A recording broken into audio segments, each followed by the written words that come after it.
চট্টগ্রামের সীতাকুণ্ডে টানা ৪১ দিন ৫ ওয়াক্ত নামাজ জামাতের সঙ্গে আদায় করে শতাধিক শিশু-কিশোর পেয়েছে বাইসাইকেল, স্কুল ব্যাগ, জায়নামাজ ও টি-শার্ট সহ বিভিন্ন ধরনের উপহার।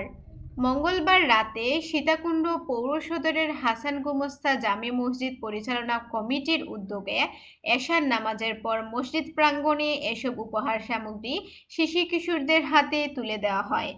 মসজিদ পরিচালনা কমিটির সভাপতি জহিরুল ইসলাম বলেন, বর্তমানে কোমলমতি শিশু-কিশোররা মোবাইলে আসক্ত। তাই শিশু-কিশোরদেরকে নামাজের দিকে আগ্রহী করতে এ উদ্যোগ নেওয়া হয়েছে। এ প্রতিযোগিতায় শতাধিক শিশু-কিশোর অংশ নিয়েছে।